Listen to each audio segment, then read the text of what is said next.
Buenas con todos, les saludamos desde el Movimiento Revolución en nuestro programa, en nuestro eh, llamado Ecos de Protesta.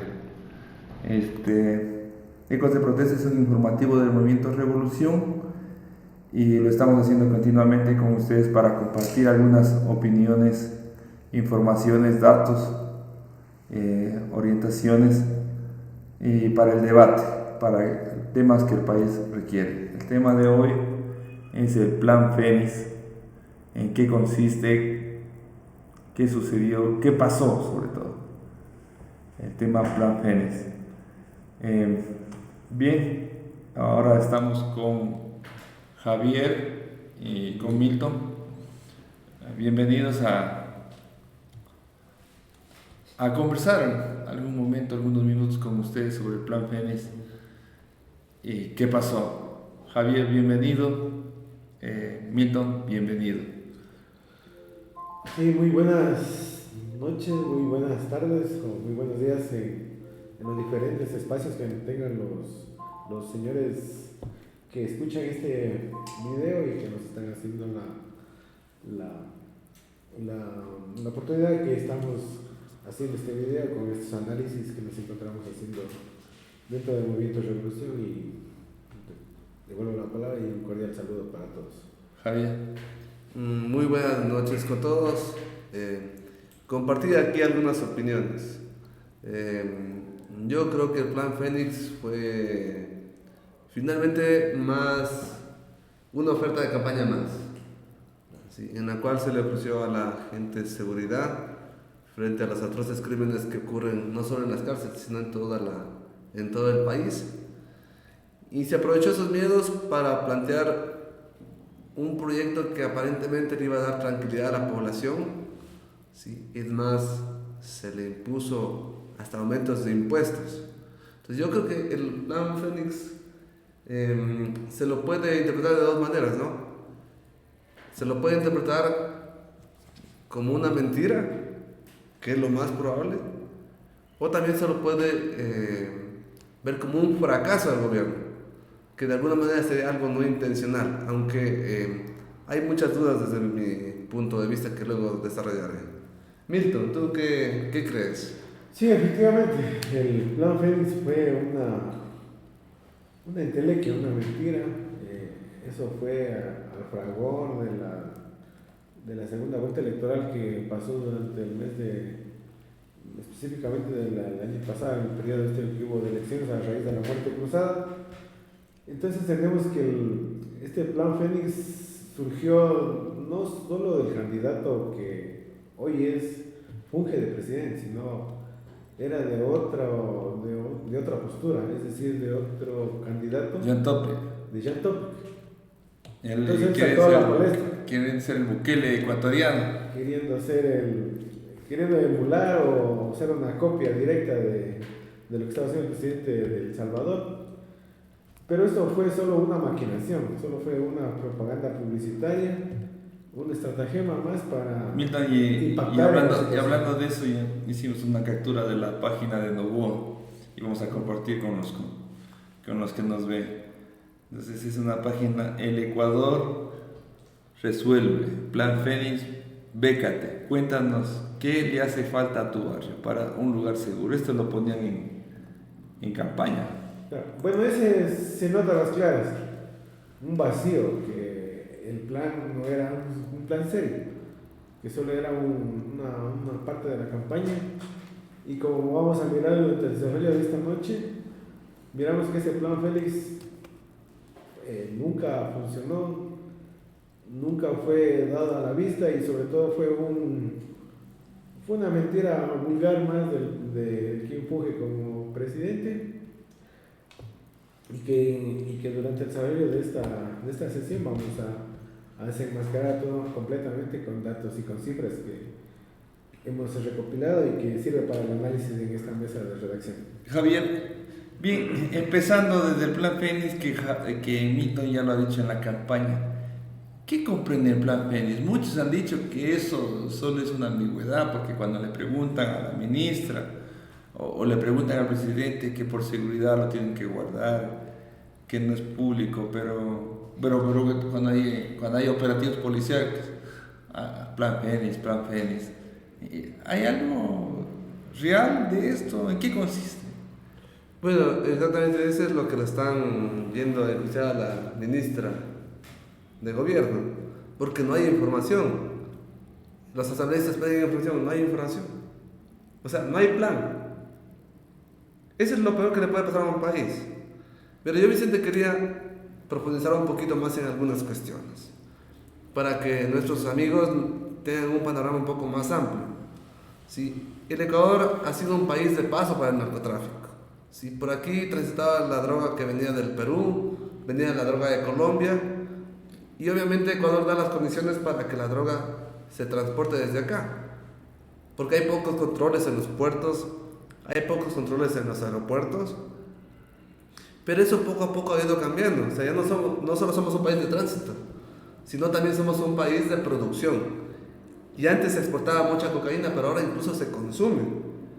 Entonces la demanda, si no solo es internacional, sino es propia del país. Entonces ese es un problema grandísimo, porque Ecuador tiene algunos puertos como el de Guayaquil, el de Pozorja, el de Manta, Esmeraldas, ¿sí? Y entonces eso da acá haya crecido bastante este problema, y como hay narcotráfico, esto conlleva la violencia. Entonces eso por una parte. O sea, es evidente que hay un problema de narcotráfico, hay un problema de violencia. Yo quería compartirles otros datos adicionales, porque es real que hay violencia, que hay muertes. Aquí tengo un dato: la tasa de homicidios, o sea, de muertes violentas, muertes provocadas, no accidentales, provocadas, ¿sí? En el 2018 fue de 6. Imagínate, 6 por cada 100.000 habitantes. Por cada 100.000 habitantes. Sí. Para el 2023 se cumplieron 47 asesinatos. De 6 a 47. Es una locura. Pero tengo otro dato más. ¿Sí? Hay una ciudad, la ciudad más peligrosa, la ciudad más violenta del mundo es Colima, que queda en México. ¿Sí? La tasa de mortalidad ahí es de 140 homicidios por 100.000 habitantes. 140. ¿Saben cuántos asesinatos lleva ya este año Durán por 100.000 habitantes? Durán, que está a 10-15 minutos de Guayaquil. Cruzando el río Guayas. 134, o sea, 6 asesinatos menos que Colima. Para final de año, Durán será la ciudad con más asesinatos en el mundo. Es una tragedia, o sea, existe el problema. Ahí dice que hay una pelea de bandas. Sí, pero también lo que a veces dicen, no, debe estar involucrada en algo. Hay población que no tiene nada que ver, pero no puede pasar, ¿no es cierto esto? Y el plan que planteó Noboa fue una propuesta para eso.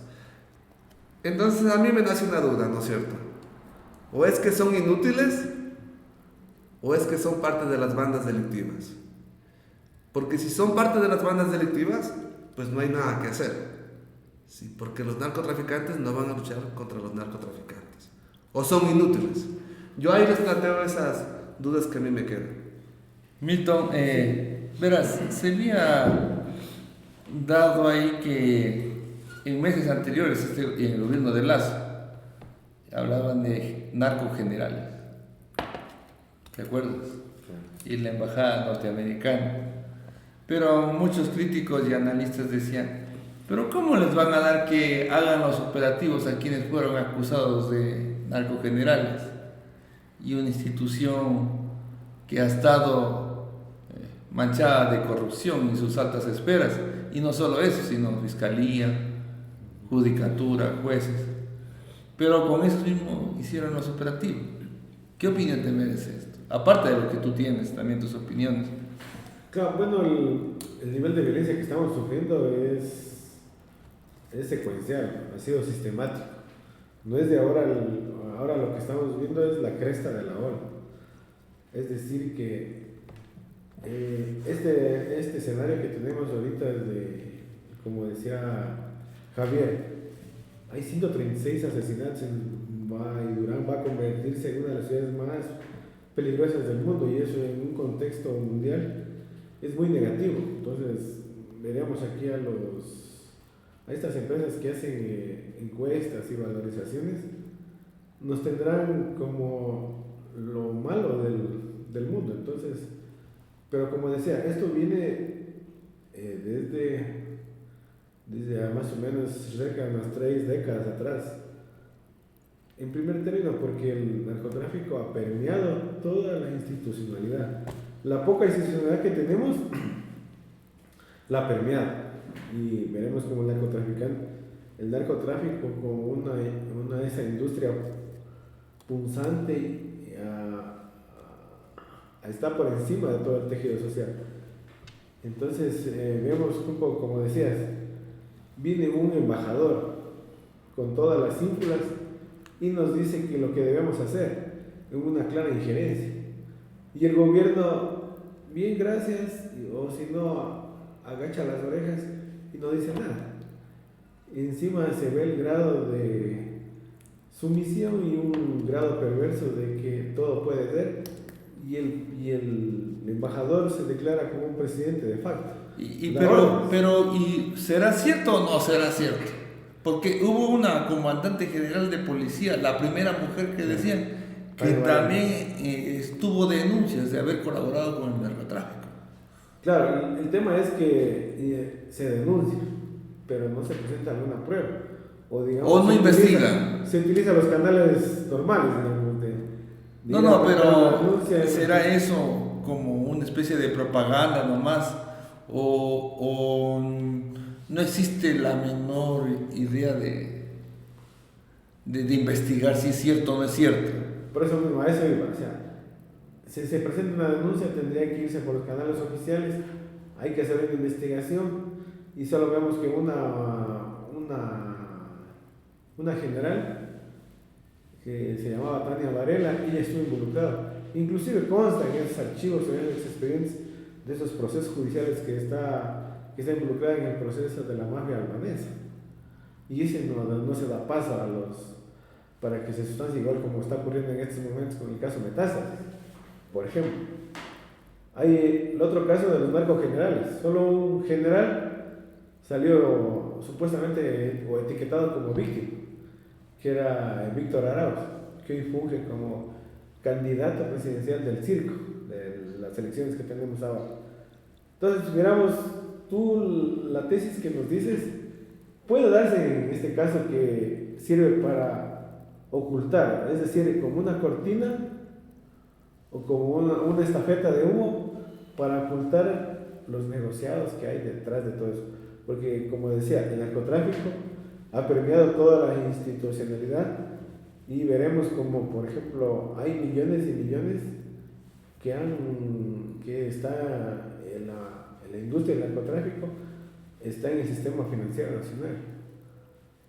Entonces, si miramos de ese aspecto, el narcotráfico ha ido escalando desde hace 3 décadas, ha ido poco a poco posicionándose, inclusive que tenemos hasta candidatos al Parlamento o a la Asamblea que ya están involucrados en el caso Metástasis.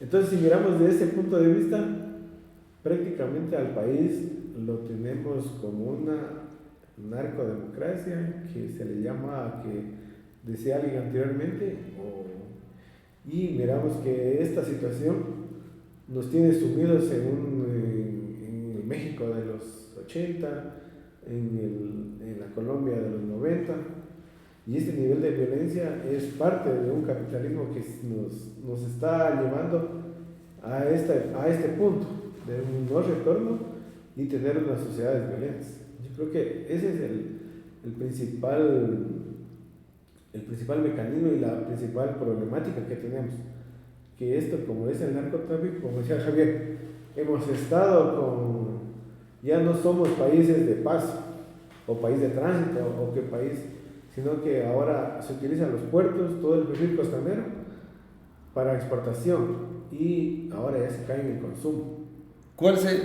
Javier, ¿cuáles serían las jerarquías ahí, los actores, la jerarquía de esto? Supongo que las bandas que se manejan o las que están en peleas intestinas o las que controlan las cárceles son el último eslabón, el eslabón medio, ellas mandan, o qué hay ahí detrás de eso? Bueno, eso es un poco difícil de determinar, pero sin duda que podemos sacar inferencias, porque en Ecuador no hay una sola banda, ¿sí? Hay algunas bandas, y entonces estas bandas necesitan estar involucradas o enquistadas en algunos estatus. Entonces, los delincuentes saben cuándo van a ser redadas. Es más, recién cuando hicieron hace un mes, me parece, iban a hacer un operativo en Durán. Sí, iban con caballitos de paso, modelos, pasando el puente diciendo que van a hacer operativos en Durán. Y avisaron con 3 días de anticipación. Entonces yo creo que están a todo nivel, ¿no? Los gatilleros, por ejemplo, de alguna manera son victimarios, pero también son víctimas. ¿Sí? Son jóvenes que los creas o los haces adictos a la heroína, y que el pago para los delitos que cometen ellos es la siguiente dosis de heroína. Entonces, ellos son los que salen en la televisión, los que caen disparados por la policía. Pero el gran consumo de droga, ¿quién se beneficia? Son negocios transnacionales, ¿sí? Que van en barco a ultramar, que van en aviones, en aeropuertos. Y no es un secreto de que la DEA es uno de los principales protagonistas del narcotráfico internacional. Sí, vamos desde la China, ¿no es cierto?, con el tráfico del opio. Siempre se han beneficiado con el tráfico del opio en Afganistán, por ejemplo. Sí, con el tráfico de la cocaína en lo que es Colombia. Entonces, hay estratos más grandes que no se los conoce. Sí. Pero lo que sí es cierto es que en el país, sí, las bandas de narcotraficantes financian partidos políticos, sí, ponen presidentes, porque el caso Encuentro, que está muy relacionado con la mafia albanesa, estuvo ahí. El cuñado del presidente, del expresidente Lazo, estuvo metido ahí. El ministro o el exministro Bernardo Manzano, que fue ministro de Agricultura, que es el padre de la actual ministra de Ambiente y de Energía, Inés Manzano. Sí, Inés Manzano, estuvo inmiscuido en un caso de narcotráfico con Rubén Cherres. Asesinado convenientemente. Entonces, si tú me dices cuál es la estructura, pues están metidos a todo nivel. ¿Sí? Hay delincuentes activos dentro de las Fuerzas Armadas, lamentablemente, dentro de la policía. Entonces, ¿cómo solucionar esto? Porque de lo que recuerdo, este gobierno nos puso en enero, y todos vamos a recordar que conflicto interno armado, dijo, y enemigos del Estado a las bandas. Y todo el mundo recuerda esa escena de esa televisión, encapuchados. Y de ahí pues hemos tenido varios estados de sección. Quería decirles, por ejemplo, por tercera vez Noboa decreta estado de sección para algunas provincias en Ecuador para enfrentar inseguridad. Y aquí hay un... Pues no sé, Vicente, si le puede repetir el anterior, solo un momento. Ya. Para acá. Es que hay una tosudez, por eso te digo, yo no sé si son parte del problema o son torpes en el manejo. Porque no puedes hacer tú un operativo en Guayaquil avisando a las bandas, a las mafias, porque ellas saben que va a llegar la policía y ya están anticipados, y entonces se van a delinquir a otra provincia hasta que salgan los militares de ahí. Porque tiene que ser una acción permanente, ¿no es cierto? Pero la respuesta del gobierno es estados de sección, y por eso te decía, el gobierno ha decretado 8 estados de sección en 2024. Bueno, esto es de una fecha de septiembre, 240 días, ya las fechas son más de 280 días. 280 días de sección. De 340 de gestión que tiene. Mira, entonces solo, a ver, primero conflicto armado interno, renovación del conflicto armado interno, grave conmoción, conflicto armado interno, 60 días, 5 provincias, renovación por grave conmoción, seguridad. Y así le va dando el gobierno. O sea, esta ha sido la respuesta. Pero yo te pregunto, Milton, y haciendo una reflexión para mí y para ver qué dicen ustedes. ¿cuántos capos han caído? Porque estas bandas sí, están bien estructuradas, tienen economistas porque manejan Son estructuras. grandes cantidades de dinero. Pero Entonces, ¿cómo logras tú desestructurar esas bandas? Pero yo te diría lo que el mismo gobierno plantea, y no sé, me van a permitir aquí, no sé en cuál de esas diapositivas, hay, mira, esta es de al terminar de febrero, de primicias. La población de las 36 cárceles en Ecuador excedió su capacidad instalada en 13.45% de los 23 con una sobrepoblación de 3, pero solo entre el 9 de enero y 29 de enero se capturó a 4.886 personas. O sea, sí nos muestra cifras de que han detenido personas. No, pero yo lo que te decía, Vicente, sí. O termina esa Ya, parte. y entonces, mientras el estado de excepción de 60 días aún no completa su primer mes, de hecho podría extenderse 30 días más, el conflicto armado interno y la persecución de 22 bandas catalogadas como terroristas. Esas son las cifras. Sí, pero es que ese no es un éxito. O sea, ¿cuántas bandas han desarmado? Entonces, para hacer eso, ¿qué tienes que hacer? Tienes que usar inteligencia, ¿sí? Meterte en las bandas para desestructurarlas. Pero eso no es posible porque las bandas tienen miembros activos en la fuerza pública.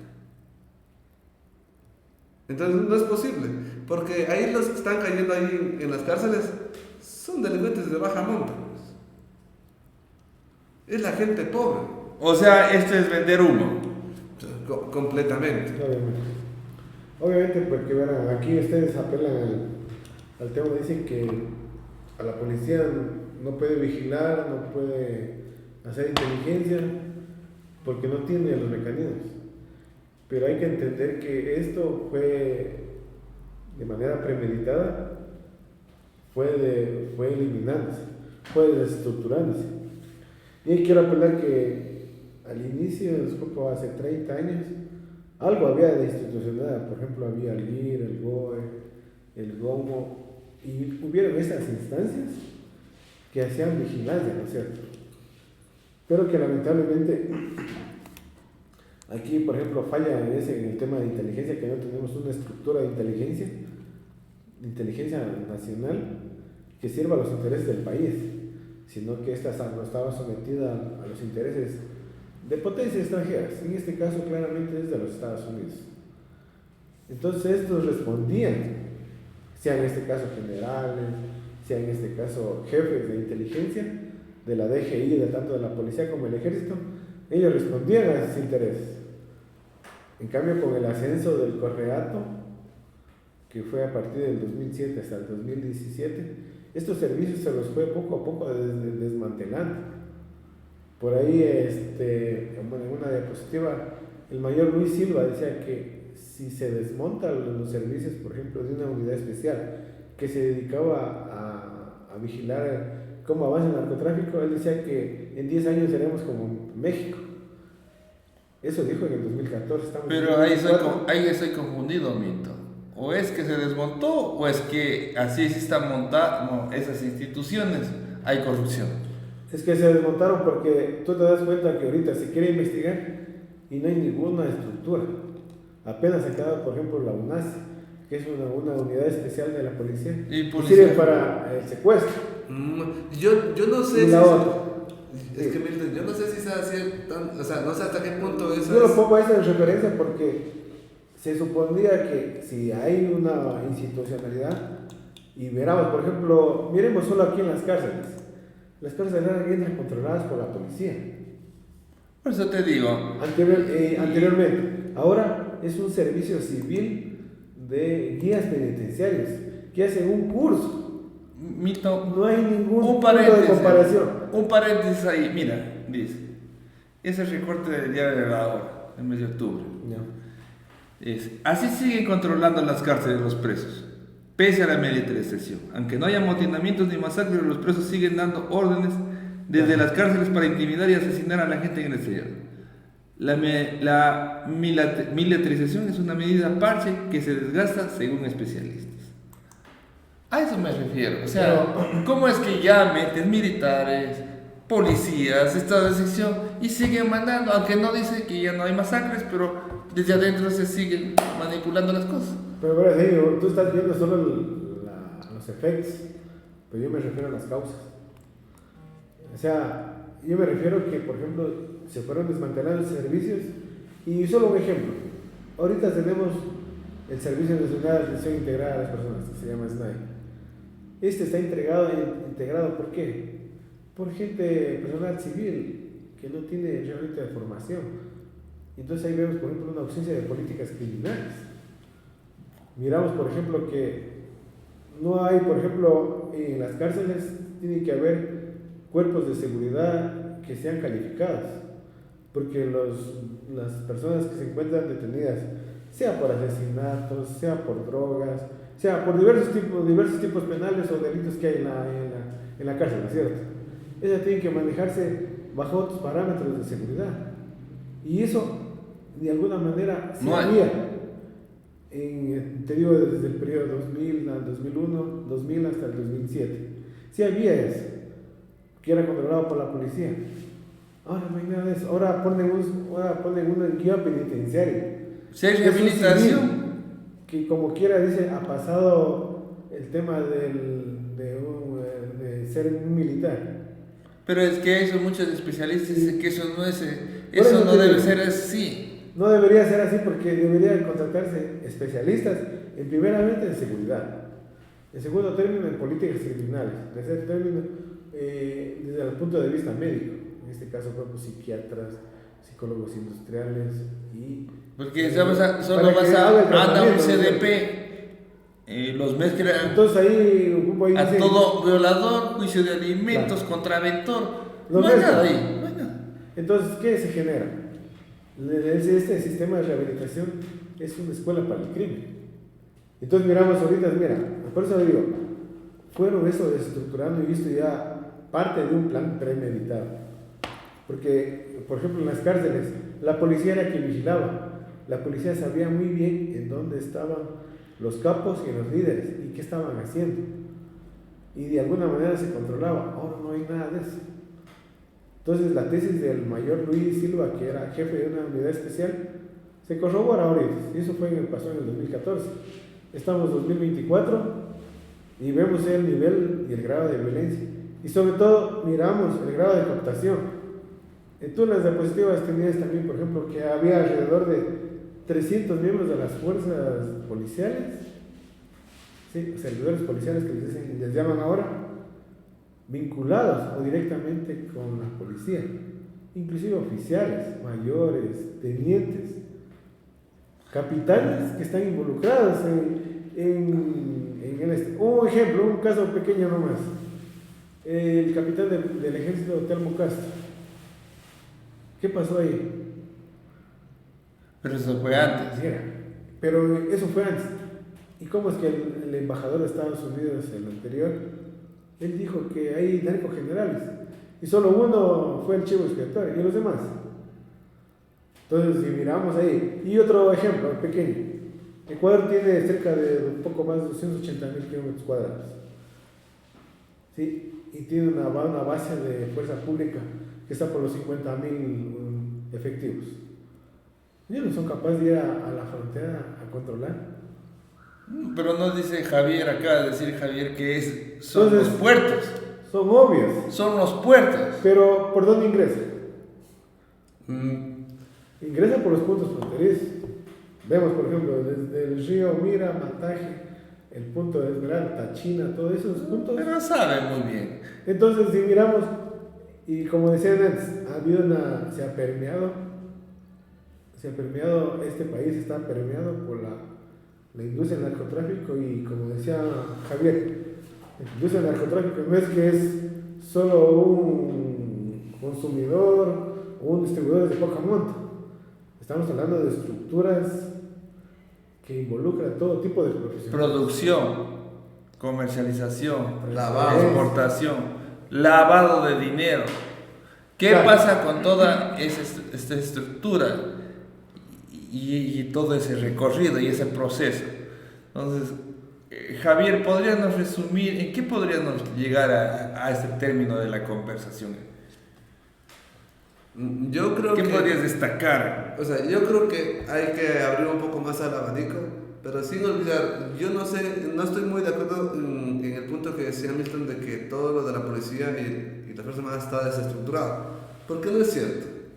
Yo te apuesto que si es que este rato hay un levantamiento popular, la policía y el ejército están súper organizados, porque depende para el tipo de delitos que estén, ¿sí? Porque en esos trabajos sucios que es narcotráfico, pues hay cada quien lleva agua a su molino. Pero cuando es de reprimir al pueblo están súper organizados. Los cuerpos de inteligencia policial para perseguir a luchadores populares están súper activos. No tan así para decapitar o desestructurar esas bandas delictivas. Porque lo pudieran hacer. O no les da la gana o son parte de esas bandas. Yo sigo poniendo esa disyuntiva. Pero antes de eso, porque nosotros tenemos un enfoque más general, más completo, ¿sí? ¿Cuáles son las provincias? Yo te compartí hay una foto, ¿sí? ¿Cuáles son las provincias más afectadas por el narcotráfico? Más afectadas por la violencia. ¿Sí? Ahí está la provincia del Oro, está la provincia de Guayas, Los Ríos, Manabí y Santa Elena. Y esos porcentajes que ustedes ven ahí son los porcentajes de pobreza, según el INE. Según el INE, perdón. Y ustedes saben que ellos ya pobreza le llaman ya que esté mismo súper... Viviendo en la calle y con un cartón. Sí, pero hay más pobreza de la que está ahí. Sí. Entonces, ¿qué pasa con eso? Sí. El sustrato para el narcotráfico es la pobreza. ¿Sí? Donde el Estado no te ofrece educación, no te ofrece salud, no te ofrece trabajo. Entonces ahí es donde pululan estos narcotraficantes y secuestran a esta gente. Había un dato, Javier, que estaba revisando, solo el año pasado alrededor de 88,000 estudiantes sin poder entrar a la universidad. Claro. Entonces, ¿qué podemos esperar? Sin trabajo, sin poder estudiar, en la pobreza. Los jóvenes que no alcanzan a eso les ofrecen pertenecer a estas bandas. Y si los cogen 4,000, 5,000, estarán dispuestos a enfilar otra vez estas bandas otros 5,000, porque no le ofrecen ninguna respuesta al Estado. Porque esa es la solución y esas son las bandas las que manejan el Estado, el territorio. Claro, o sea, ahí miramos, por ejemplo, como dijo Javier en la diapositiva que puso, todas las provincias del perfil costanero, desde Esmeraldas, pasando por Manabí, Santa Elena, el Guayas, el Oro y los Ríos, está contaminado. ¿Por qué es el perfil costanero? Porque por ahí sale la esta.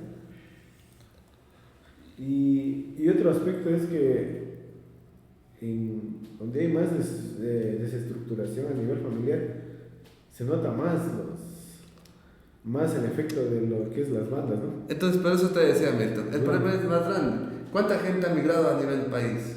Aquí en la provincia de Loja, ¿cuánta gente ha migrado? Más de 200,000 Eso exacerba más lo del narcotráfico.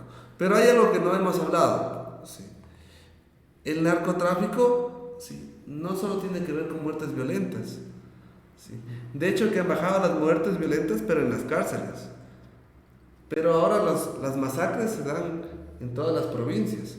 Hay provincias que eran muy tranquilas como Orellana, como Azuay, que ahora están dentro de las que tienen la mayor tasa de mortalidad. Pero ese no es el único delito. Otro delito importante son la tasa de secuestros. ¿Sí? Son las tasas de extorsión que se han quintuplicado. Pero eso no se ha resuelto. No les importa, porque están más preocupados en privatizar las empresas eléctricas, están más preocupados en aumentar el IVA, ¿sí? Y yo sigo preguntándome, ¿sí? Y bueno, ¿O es que son inútiles, Vicente? ¿O son parte de las bandas? son parte de las bandas, como tú lo decías. ¿Qué podemos esperar de ellos? ¿Te acuerdas que nos decían A ver, quiero ver aquí esta imagen si es que no se va del IVA. Creo que se nos ha escapado. La del IVA. No está aquí. A ver. No. Bueno, ¿te acuerdas que en ese tema nos cogieron en el IVA? Tres puntos a la seguridad. O sea, la solución frente a este tema fue aumentar 3 puntos el IVA. ¿Sí? Pero que con eso se iba a solucionar. Y también una consulta popular. Mañoso. Sí. Que ese era el fin. Pero tras de esa consulta popular hubo 2 preguntas que no se dieron. Pero que era la finalidad principal, el trabajo por horas y el cambio de los acuerdos y tratados sobre el arbitraje internacional. Arbitraje. Pero eso fue, o sea, En esas perdidas, claro. el gobierno no le interesan mucho esos temas, en otras palabras. Utiliza como... No, pues, o sea, es que lo que tú mencionas es clarísimo. Sí, Milton Ilich. No puedes solucionar la crisis de la electricidad. Encontramos 2.000 hectáreas de sembrados de cocaína. O sea, siempre es un bulo tras bulo tras bulo. Siempre es una mentira tras mentira para opacar su inoperancia. No. Ahora dice, ¿cuál es ahora la propuesta? Para distraernos. O sea, el problema no es la crisis energética. El problema es que no hay la base de demanda. Y la discusión está en eso. Y así nos tienen distraídos. No, pues y aquí también dijeron que el gobierno de Estados Unidos, con Mónica Palencia, $200 millones va a ayudar. Y que tuvo injerencia en todo Estados Unidos, en la fiscalía, en la policía, hasta en la judicatura, que con eso va a apoyar. O sea, este es un pretexto. A ver, este tema de la delincuencia, Plan Fénix, pretexto para subir el IVA, pretexto para, en medio de esa consulta mañosa, ponernos trabajo por horas, arbitraje internacional. Mira, pretexto para traer la base de demanda. Pero como a los gringos ni al gobierno les interesa ni la población, ni si existe corrupción o no, con tal que sea funcional a ellos, buenazo, nos vamos con eso. Los gringos son sucios, ellos trabajan así. Claro, es que ellos trabajan en base a esas oportunidades que tienen. Ellos dicen que no tienen amigos, que tienen intereses. Con que seas funcional, no importa que seas narcotraficante como Noriega. No hay mayor cosa ahí. Entonces, para ir un poco ya resumiendo y finalizando, ¿cuál sería tu opinión, tu análisis, de alguna manera sintetizado de lo que hemos visto hoy día?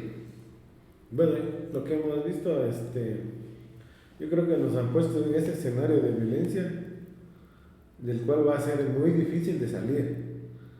Se trabajó durante tanto tiempo, a partir del inicio del presente siglo, desde el 2000, comenzaron a desestructurar, como se decía, los servicios de seguridad, comenzaron a desmantelar estos servicios y comenzaron a poner que ya no éramos la isla de paz, o sea, nos pusieron este mito. Y ahora tenemos este nivel superlativo de violencia, este nivel que se ha permeado y que nos llaman ahora narcodemocracia, y sobre todo que nos han puesto en este punto de mira que prácticamente somos una colonia de los gringos. Y estos han sido los factores para tener a la población en un sitio de miedo. Mientras tanto hay los grandes negocios. La industria extractiva sigue a sus anchas, sigue destruyendo la naturaleza, siguen los contratos mineros, sigue el extractivismo en cuanto al petróleo. Entonces, si miramos todos estos aspectos, miramos que a la población se la tiene en este estado de sitio, como un estado fascista de control a través del miedo. Y el otro, se siguen con los negociados. Y el más grave aún es que hay este acuerdo con el Fondo Monetario, donde prácticamente han secado el presupuesto general del Estado. Y no hay ningún tipo de inversión pública, ningún tipo de obra, y la tienen a la población en este estado de miedo y en este estado de psicosis. Y para variar, esto ha sido como las 7 plagas, como poniéndose en el estilo bíblico, le ha caído a este país. Pandemia, narcotráfico. Y ahora estamos viendo, por ejemplo, los cortes de energía que fueron premeditados, un paréntesis, que debe ser un materia de análisis para un siguiente programa, pero todo este nivel, todo este estado de que se ha venido fracturando y se ha venido haciendo, nos han puesto en este estado, en este punto. Y ese es el tema, que a la población, a las personas que no tienen acceso a esta información, o no tienen este punto de inflexión o este punto de quiebre para decir que, bueno, ¿qué vamos a hacer? ¿Cómo nos defendemos ante una minoría, una élite de 200 familias que controlan el país y es lo que tienen ahí? Y es que ahí, Milton, también, que bueno, se nos escapa, pero ¿cómo llegamos a este punto? Porque la población, la sociedad como tal, estamos desorganizados, el individualismo, atomizados, no hay ninguna organización. Entonces el Estado promovió esa desorganización, esa desunión, para ellos entrar al poder, al control. Pero el Estado les deja espacios a la delincuencia, que controlen ellos. Y les dejó espacios primeramente en la cárcel. Y con menos maniobra, pero siguen en la cárcel y en las calles. Pero este espacio que le da la delincuencia organizada es como cuando tú vendes del mismo Estado. Pero la población, sola, desorganizada, desprotegida, esperando a que papá Estado le dé. Pero si me pongo a analizar, si en sociedades un poquito más organizadas, comunidades indígenas, a ver si tiene este espacio a un suburbio de Durán. No la tiene. Pero es que el Estado también nos ha ido controlando, empobreciendo, desuniendo, desorganizando. Y no le importa. ¿Quieres una convivencia, como decía Javier, entre delincuencia organizada y delincuencia estatal? Javier. Pues yo coincido con ustedes. No negamos la cuestión de la violencia, es una realidad. ¿Sí? En el mayorista hay gente que está siendo extorsionada. En la ciudad hay gente que está siendo extorsionada. En el país. Es una realidad. ¿Sí? La delincuencia, tanto estatal y paraestatal, que trabajan en conjunto, se ha tomado las riendas del país.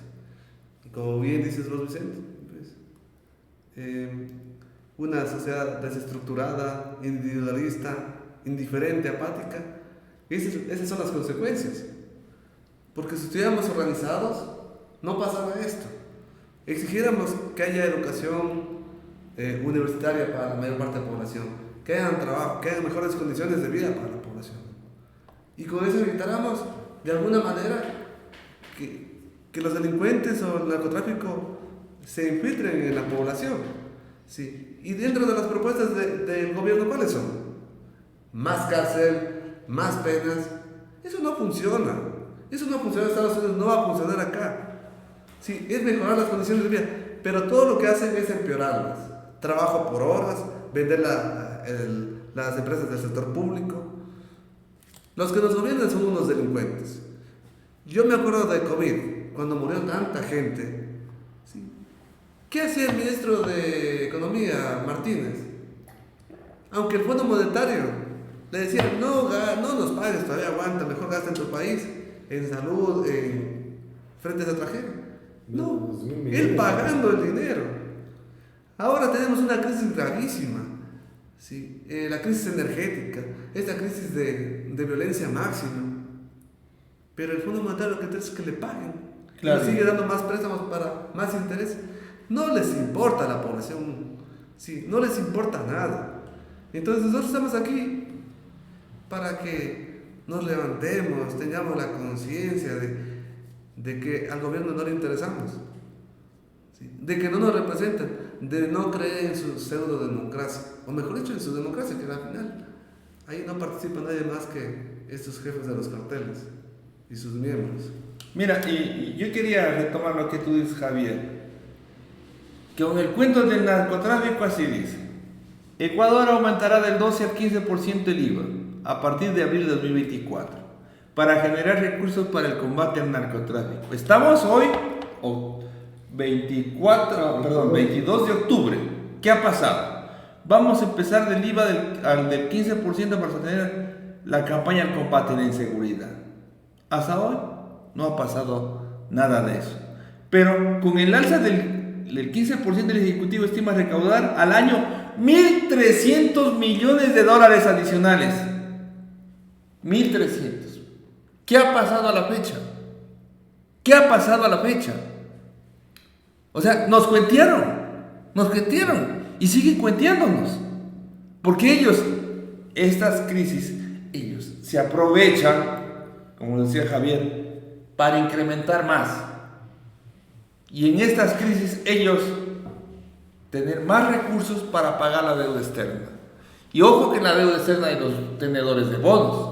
Y varios de esos tenedores de bonos son gente de aquí mismo del país. Son grupos de empresarios. Entonces, se están aprovechando, no les importa el país. Eso es lo que dijo Javier, creo que nos quedamos con eso. A esta gente, en pleno COVID, pagaron la deuda externa. En pleno COVID no incrementaron una unidad de cuidados intensivos. No incrementaron. No pasó nada con los médicos, no les dieron seguridad. Con los enfermeros, tampoco. Dejaron que se mueran miles de personas. No les importó. No les importa. Ahora se viene la crisis eléctrica. ¿Qué está haciendo el gobierno? ¿Qué está haciendo? Estamos en octubre de 2024, esto queda de parche. Planteando una ley para privatizar. Ya lo hicieron en enero, con el voto de los correístas. Ahora lo están planteando también para profundizar esa privatización. O sea, esta gente no tiene alma, esta gente no tiene país. Y vamos a hablar para que quede en registro que es el presidente actual, Daniel Noboa, y todos los que están alrededor de ellos. Y Lazo, Moreno, Correa, todos ellos. Y Yantopi y toda esa gente. Esa gente, si usted llegó hasta aquí, amigos, esa gente a usted no le importa. No le importa nada. Para usted, nosotros no somos nada. Nosotros, peor que ganado, nos cogen ahí. Este país rifémoslo la minería, rifémoslo los recursos naturales, rifémoslo la electricidad. ¿Qué les importa a los jóvenes sin estudiar? ¿Qué les importa a los municipios sin dinero para obra pública? ¿Qué les importa? Nada. Entonces sí queda de esto, aparte de la inseguridad, fue aprovechada, Javier. Sí, como toda crisis. Fue aprovechada en resumen. Porque para reprimir en movimientos sociales o luchas sociales, ahí se asoma toda la organización de la policía. Ahí sí están súper organizados. Se desmontan. Pero como aquí la delincuencia no puede combatir a la delincuencia. Entonces, muchas gracias, Javier. Últimas palabras que desees, Mito, para ir terminando.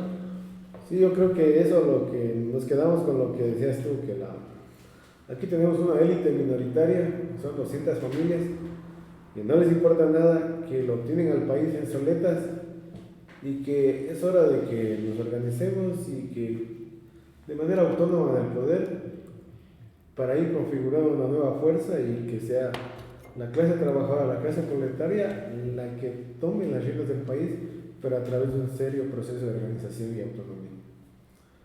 Javier. Listo, muchas gracias, esperemos haber contribuido con algunas ideas y ánimos en nosotros. Sí, yo un puntito nomás, para hacerles acuerdo, se aumentaron las penas, hicieron una consulta popular donde todo el mundo cayó como mosca. Sí, 70%, 80%. ¿Qué pasó? ¿Bajó la delincuencia con eso? Y estas últimas décadas hicieron un código orgánico integral penal, aumentó la población carcelaria, bajó la delincuencia. Seguimos haciendo algo que nunca funciona. Y estado de excepción ya más de medio año en eso. Eso es cuento, amigos.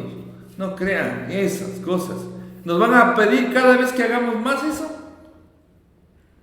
Cuento.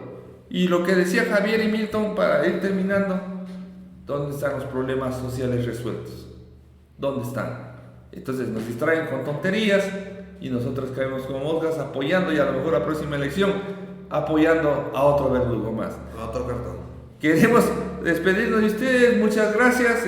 La próxima tenemos otros temas y estamos en el programa de Ecos de Protesta. El día de hoy es el informativo de Revolución y el tema de Plan Fénix. Así que queremos despedirnos de ustedes. Hasta pronto, muchas gracias. Gracias. Gracias. Pasen muy bien.